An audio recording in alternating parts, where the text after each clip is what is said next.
श्रद्धेय अग्रहार नागराज जी यह 21वीं सदी के एक महान दार्शनिक रहे हैं। उन्होंने मध्यस्थ दर्शन, सहअस्तित्ववाद, अस्तित्व मूलक मानव केंद्रित चिंतन समस्त मानव जाति के कल्याण हेतु समर्पित किया है। श्रद्धेय अग्रहार नागराज जी का जीवन परिचय दिव्य पथ इस पुस्तिका के रूप में लेखक सुरेंद्र पाल जी द्वारा पाठकों के समक्ष प्रस्तुत किया गया है।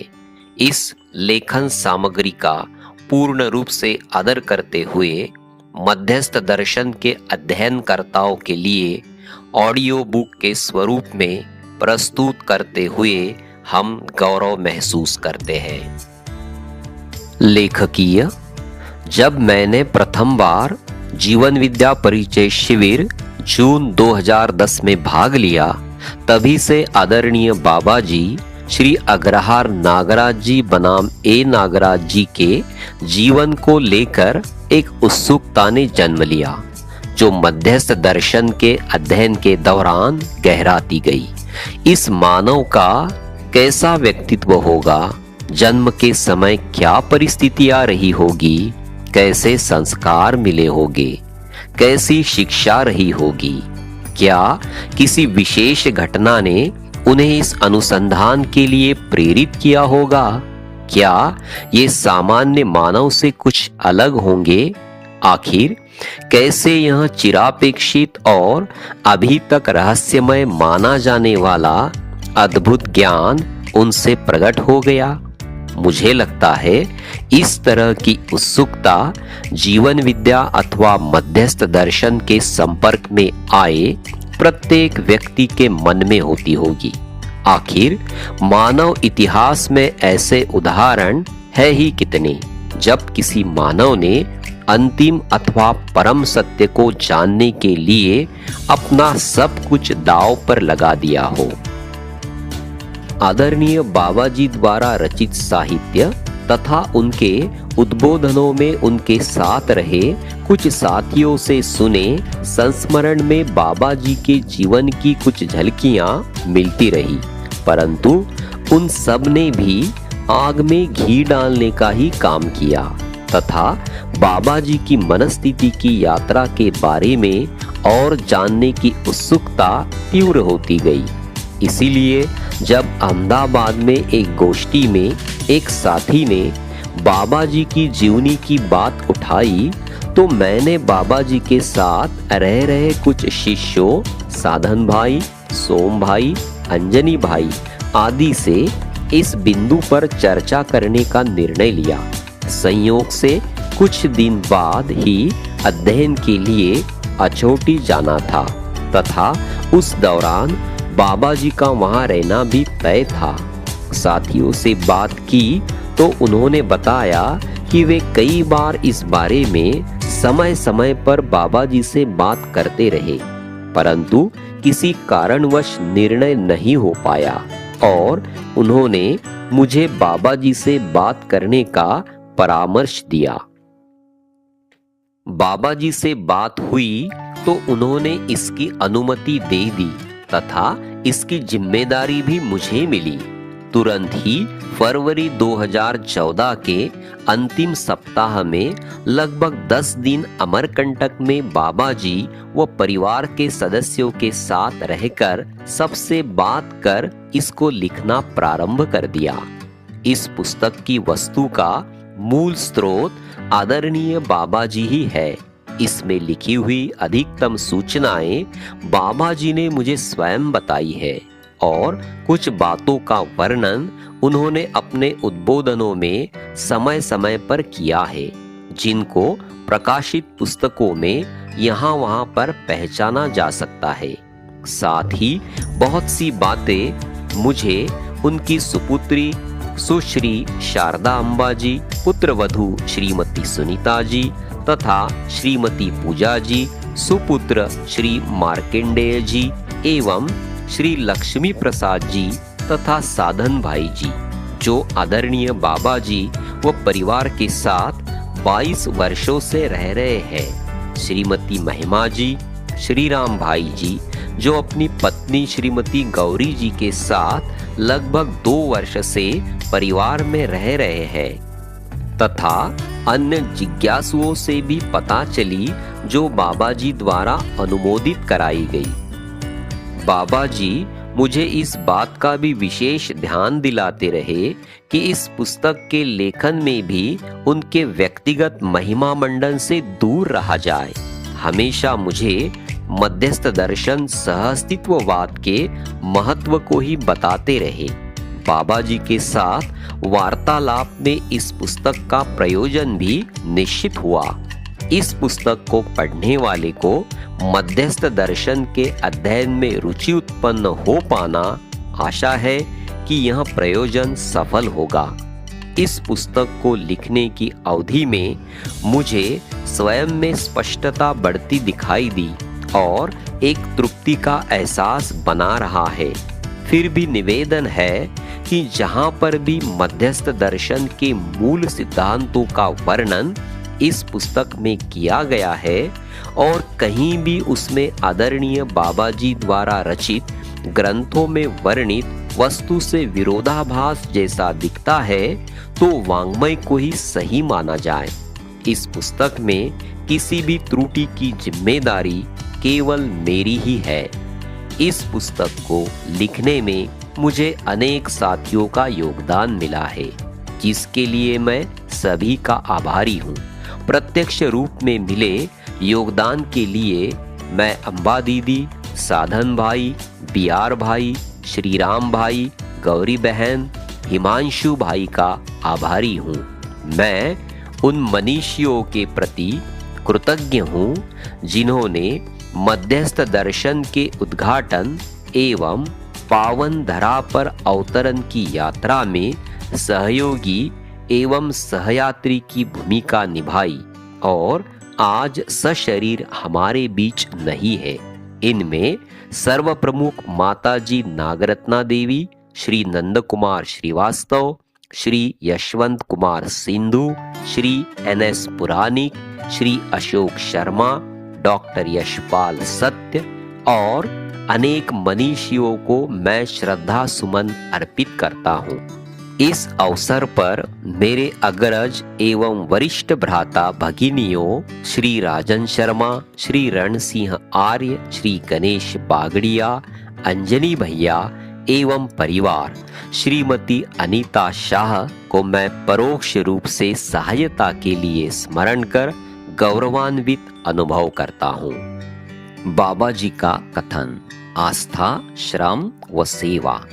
भारतवर्ष के कर्नाटक राज्य में स्थित हासन जिले में रामनाथपुर के पास अग्रहार गांव देखने सुनने में बिल्कुल एक साधारण गांव जैसा ही है। आधुनिक शिक्षा एवं तकनीकी विकास का प्रभाव हर तरफ फैला हुआ दिखता है।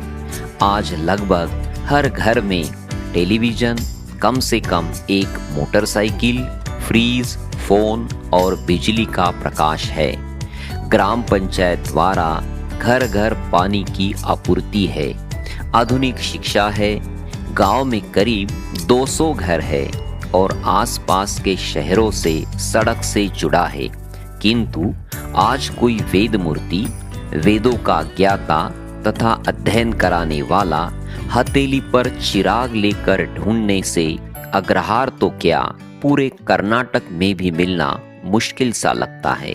परंतु 20वीं सदी के दूसरे दशक में इस गांव की तस्वीर भी देश के अन्य गांव की तरह ही आज से बिल्कुल अलग थी। मिट्टी का तेल जलाकर रोशनी होती थी, कुओं से पानी लिया जाता था तथा पारंपरिक शिक्षा बच्चों को दी जाती थी। गांव में करीब 100 घर थे, जिनमें 30 वेद मूर्ति सांकेती ब्राह्मण कहलाने वाले परिवारों के तथा शेष परिवार अन्य मिले जुले जातियों के थे। उस समय अग्रहार में लगभग 50 वेद मूर्ति थे। वेद मूर्ति परिवारों में ज्यादा से ज्यादा छुआछूत तथा कट्टरपंथी परंपरा थी। अन्य जातियों के साथ में तो सोचना ही असंभव है। यदि आपस में भी कभी खाना खाते समय एक दूसरे को छू लिया तो तुरंत ही दोनों को खाना छोड़कर उठना होता, ठंडे पानी में डुबकी लगाना होता, जनेऊ बदलना पड़ता, फिर पंच नारियल बुजुर्गों को दान देकर ही कुछ कर सकते थे। ऐसे ही एक वेद मूर्ति युगल श्री श्रीनिवास शर्मा एवं श्रीमती सुबम्मा के सुपुत्र श्री नरसिंह शर्मा और उनकी पत्नी श्रीमती वेंकम्मा घोर वैदिक परंपरा से अपना जीवन जी रहे थे। दोनों को ही विद्वत्ता विरासत में मिली हुई थी। श्रीमती वेंकम्मा के बड़े भाई श्री विश्वेश्वरैया ने अनेक विद्वानों को वेदों की शिक्षा दी थी, जिनमें श्रृंगेरी के शंकराचार्य श्री चंद्रशेखर भारती भी शामिल थे और श्रीमती वेंकम्मा स्वयं आयुर्वेद तथा ज्योतिष में पारंगत थी। यह महारत श्रीमती वेंकम्मा ने अपने पिताजी से प्राप्त की थी। इन्होंने ही सन 1920 की जनवरी 14 को सायं 7 बजे मकर संक्रांति के दिन अपनी 5वीं संतान के रूप में एक शिशु को जन्म दिया था, जिसका नाम नागराज रखा गया।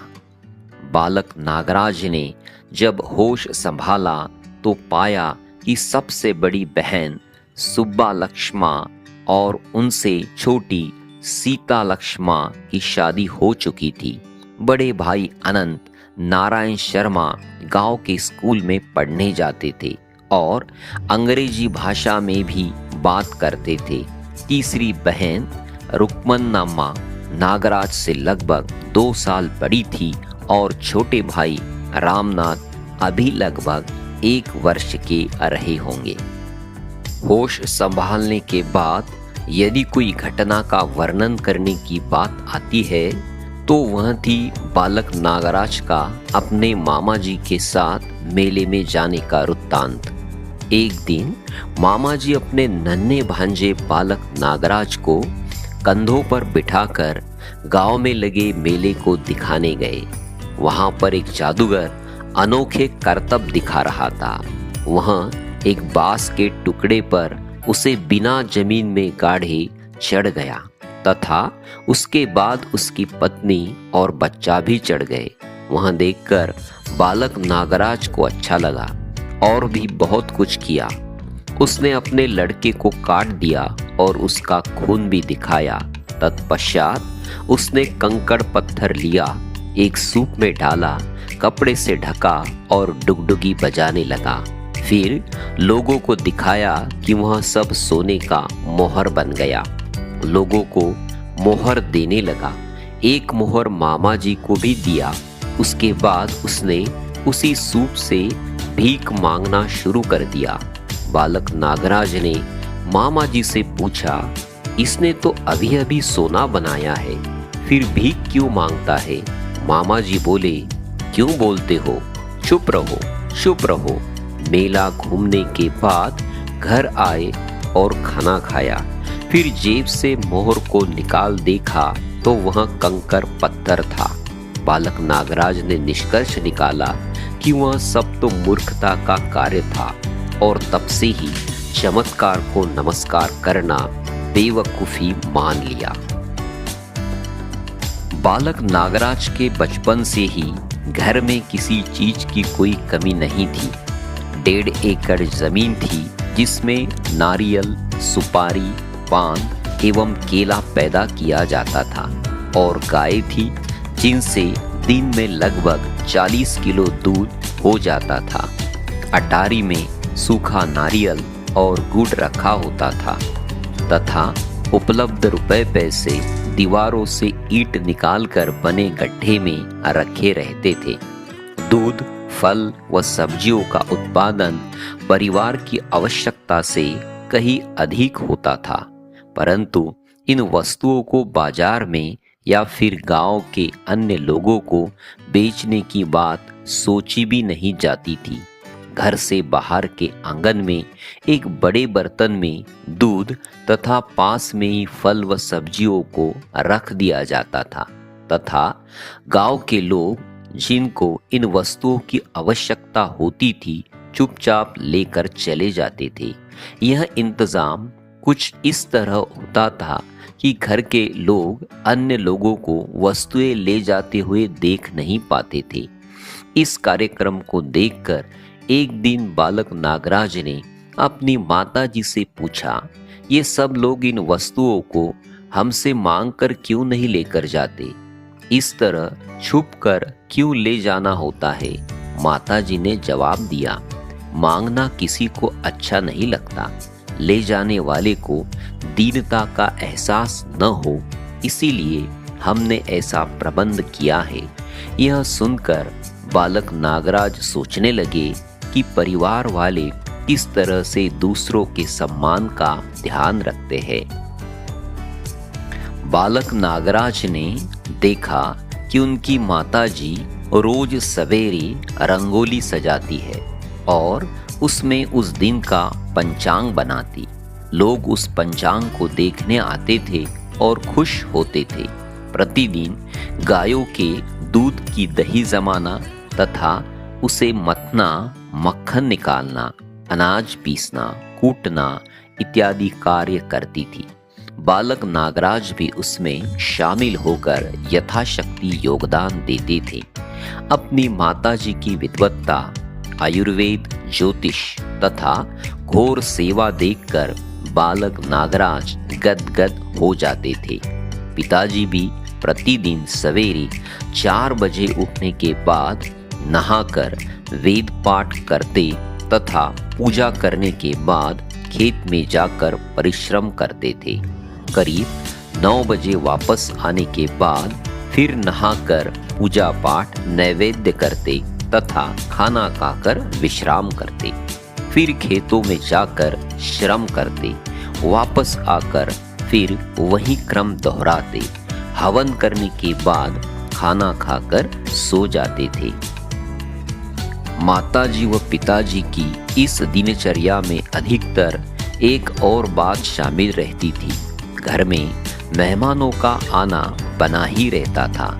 यूं तो ज्यादातर रिश्तेदार परंपरा अनुसार गांव में ही बसते थे, परंतु गांव आवागमन की दृष्टि से सही जगह स्थित होने से यात्रियों का रात को रुकना होता रहता था।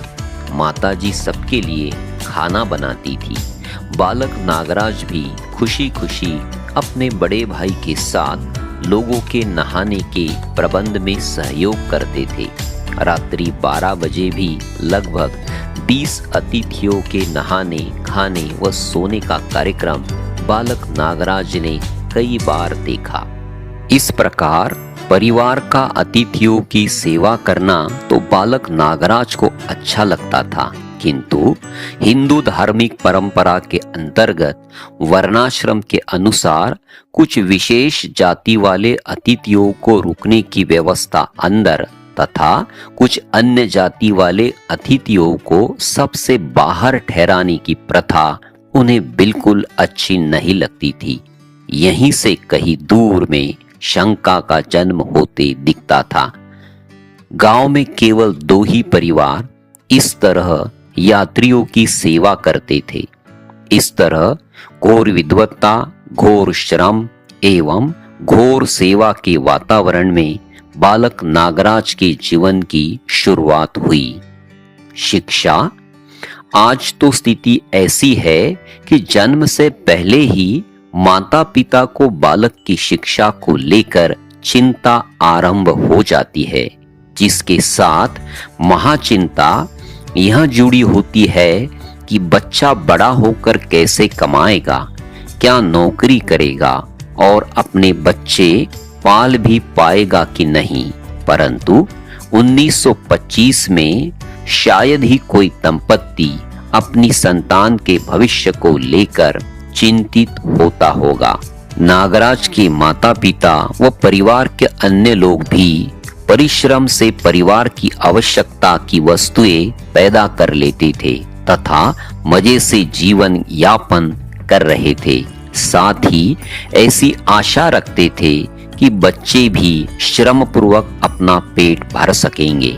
नौकरी को तो महापाप मानते थे। इच्छा थी तो यही कि बच्चे भी वैदिक परंपरा को आगे बढ़ाए। वेदों को पढ़ने के लिए शिक्षा की आवश्यकता समझते थे। अतः बालक नागराज जैसे ही 5 वर्ष के हुए, उन्हें भी स्कूल भेजने की तैयारी शुरू हुई। परिवार में एक और वेद मूर्ति गढ़ने को लेकर हर कोई आशान्वित था, परंतु एक अड़चन पैदा हो गई। बालक नागराज का मन स्कूल जाने को नहीं हुआ। तुरंत ही परिवार वालों द्वारा हाथ पैरों का प्रयोग किया गया और जबरदस्ती स्कूल भेजा गया। मार खा खा कर हलवा बनने के बाद जैसे तैसे नागराज ने स्कूल जाना प्रारंभ किया और बालू में उंगली से कन्नड़ भाषा सीखना शुरू किया। घर में संकेती बोली जाती थी, जो कि तमिल व कन्नड़ का मिश्रित स्वरूप थी। अध्यापक घर में ही रहते थे, इसीलिए पढ़ने से छुटकारा नहीं दिखता था। स्कूल में शरीर स्वास्थ्य के बारे में जो थोड़ी बहुत बातें बताई जाती थी, वे जरूर उन्हें अच्छी लगती थी, परंतु स्कूल में उनका मन बिल्कुल भी नहीं लगता था। उनको स्कूल में दी जाने वाली जानकारी किसी तरह से दिन प्रतिदिन जीने के लिए किंचित मात्र भी उपयोगी नहीं दिखती थी। बालक नागराज का मन तो अपनी माताजी के साथ कार्य करने में तथा उनसे आयुर्वेद व ज्योतिष की जानकारी लेने में लगता था। तालाब में तैरना, गिल्ली डंडा व पिट्ठूल खेलना भी उन्हें अच्छा लगता था। लकड़ियां तराशकर आदिमयों के चित्र भी बनाते थे। बालक नागराज को सबसे ज्यादा गाय चराना पसंद था। गायों को चराने में बहुत श्रम तो करना नहीं पड़ता और अतिरिक्त समय भी अधिक रहता है। अतः समय बिताने के लिए बांसुरी बजाते रहते थे। सामान्यतया आदमी गायों के पीछे चलता देखा जाता है, परंतु गाय बालक नागराज के पीछे चलती थी। जब बालक नागराज किसी वृक्ष के नीचे सो जाते तो गाय भी उनके आसपास ही सो जाती थी। बालक नागराज का ध्यान एक बात पर गया कि उनकी छोटी उम्र होने के बावजूद भी गांव के अन्य जाति के बुजुर्ग उनका बड़ा सम्मान करते थे, प्रणाम करते, उनकी पूजा करते थे। कोई कोई तो उनके सामने दंडवत हो जाते थे। उनके मन में विचार आते, मैं इन्हें क्या दे दिया हूँ जो ये मुझे प्रणाम करते हैं, मेरा सम्मान पूजा करते हैं। इस बात का जिक्र माता जी से करते तो वह बस मुस्कुरा दिया करती थी। इस तरह इस बारे में वह हमेशा सोचते रहते, परंतु 10-11 वर्ष के होने के बाद ही इसके बारे में किसी से पूछने का निर्णय किया। बड़े होने लगे तो बड़े भाई के साथ मिलकर दूध दूहना भी शुरू कर दिया। माताजी के साथ जंगल में जाते और औषधि योग्य वनस्पतियों की जानकारी प्राप्त करते, जो उनको आज भी याद है। जहां स्कूल में कन्नड़ लिखना, पढ़ना और बोलना सीखते, घर में अंग्रेजी बोलना तथा हिंदी और संस्कृत पढ़ना, लिखना व बोलना प्रारंभ किया। परंपरा अनुसार 7 वर्ष के होते होते श्री सुब्रमण्यम अवधानी से, जो वेद मूर्ति थे परंतु परिवार के नहीं थे, वेदों को पढ़ना भी शुरू कर दिया था। कोई भी बच्चा स्वयं के ही घर में उपलब्ध वेद मूर्ति से वेदों का अध्ययन नहीं करता था। उपनयन।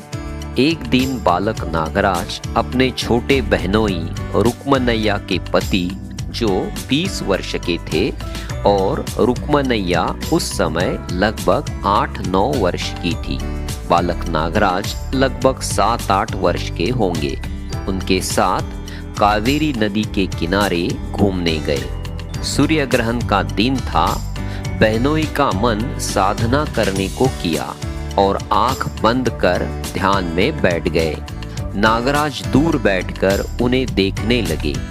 अचानक एक प्रबल चक्रवात बहनोई की ओर आता दिखा।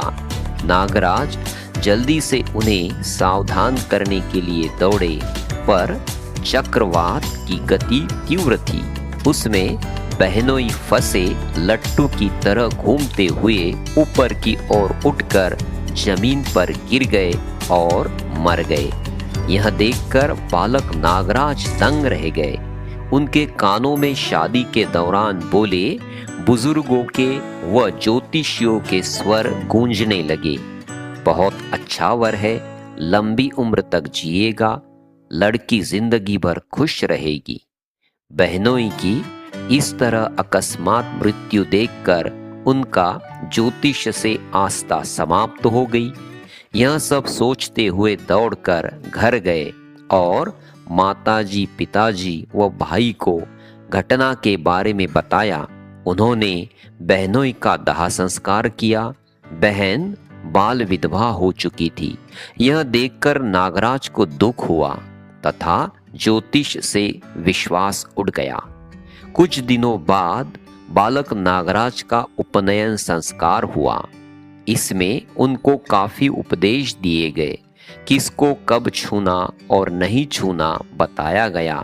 फलस्वरूप एक दिन जब दासप्पा नाम के एक मित्र ने, जो मछुआरे जाति से था, खेलते समय नागराज को छुआ तो उनके मन में दासप्पा के प्रति द्वेष पैदा हुआ और उसको धक्का देकर दूर कर दिया, जिससे दासप्पा को बहुत अधिक चोट लग गई और वे बेहोश हो गए। यह देखकर बालक नागराज को अच्छा नहीं लगा और जनेऊ धारण करने व उससे संबंधी छुआछूत की कोई सार्थकता उन्हें नहीं दिखाई दी। अतः उपनयन संस्कार के मात्र 20 दिन के बाद ही जनेऊ उतार कर फेंक दिया और फिर कभी इस तरह छुआछूत का भाव उनके मन में नहीं आया। जिस परंपरा व रीति से अपने ही मित्र के प्यार में कमी आ जाए, उसे ढोना उनको बिल्कुल स्वीकार नहीं हुआ। जब भी इस तरह की कोई घटना होती तो परिवार को व उन्हें गांव वालों से, जिसमें बुजुर्ग भी शामिल होते थे, मिलने वाले सम्मान को लेकर मन में प्रश्न उभर आता था। अतः इस बार भी उठा। माताजी व पिताजी से पूछने पर पता चला कि उनके परिवार में कई पीढ़ियों से लोग सन्यासी होते रहे। उनमें से कुछ लोग अपनी समाधि के लिए स्वयं गड्ढा खोदे, उसमें बैठे, ऊपर से मिट्टी डालकर शरीर त्याग दिए। इन बातों से परिवार का सम्मान होता था, जो नागराज को भी मिलता है। फिर प्रश्न इस तरह से उभर कर आया, इस तरह समाधि में बैठकर और शरीर त्याग कर उन्होंने परंपरा के लिए, लोगों के लिए क्या दे दिए। इन सब विचारों को चलते बालक नागराज ने जैसे तैसे शिक्षा पूरी की, जिसमें कन्नड़ को बालू, रेत में उंगली में, बाद लकड़ी, उसके बाद सींग और फिर पेन से लिखना सीख लिया। गणित में जोड़ना घटना तथा भिन्न भी सीखा। उसके बाद स्कूल जाना बंद कर दिया, परंतु घर पर माताजी से आयुर्वेद व परिजनों से हिंदी, संस्कृत का लिखना, पढ़ना तथा अंग्रेजी बोलने का कार्यक्रम जारी रहा। गाय चराना, दूध दुहना और अन्य गृह कार्य भी करते रहे। इस समय किशोर नागराज की आयु लगभग 11 वर्ष की थी। उनकी माताजी से बालक नागराज की आयुर्वेद व ज्योतिष की शिक्षा मिली। अतः एक दिन माताजी ने उन्हें श्री विद्या की दीक्षा दी। बाद में गुरुजी से भी सहमति प्राप्त की। आगम तंत्र की उपासना 3 प्रकार से की जा सकती है: विष्णु आगम तंत्र, शिव आगम तंत्र तथा शाक्त आगम तंत्र। शाक्त आगम तंत्र उपासना में शक्ति के 3 रूपों की पूजा व उपासना की जाती है: बाला, सुंदरी तथा राजराजेश्वरी। बाह्य न्यास तथा अंतर्न्यास विधि से शरीर के अंगों में देवताओं को बिठाया जाता है और उनकी पूजा व आराधना की जाती है। इस विधि से 3 शक्तियों का जागरण किया जाता है: क्रिया शक्ति, इच्छा शक्ति और ज्ञान शक्ति। श्री विद्या उपासना में किशोर नागराज 2 से 4 घंटे प्रतिदिन लगाते थे। इस तरह खेतों में श्रम, गाय चराना, माताजी के साथ दवाइयाँ बनाना, सेवा तथा उपासना करने में दिन गुजरता था। 12-14 वर्ष की अवधि में संगीत के प्रति रुचि जागृत हुई। संगीत वादक यंत्र वीणा के प्रति परिवार की सहमति थी। अग्रहार में ही 2 संगीतज्ञों को जानते थे। श्री कृष्णमूर्ति बांसुरी एवं वीणा बजाते थे तथा श्री चिन्नप्पा गाते थे। श्री कृष्णमूर्ति से वीणा बजाना सीखना प्रारंभ कर दिया। आपको राग तोड़ी बहुत पसंद आता था और इसके साथ साथ स्वयं स्फूर्त विधि से लोहार, बढ़ई, कुम्हार, कपड़ा बुनने आदि का कार्य सीखना भी शुरू कर दिया। इस सब के साथ वेद और उपनिषदों का पाठन व श्रवण भी चलता रहता था। घर परिवार व मोहल्ला में वेद, वेदांत तथा उपनिषदों की ही ध्वनि गूंजती रहती थी।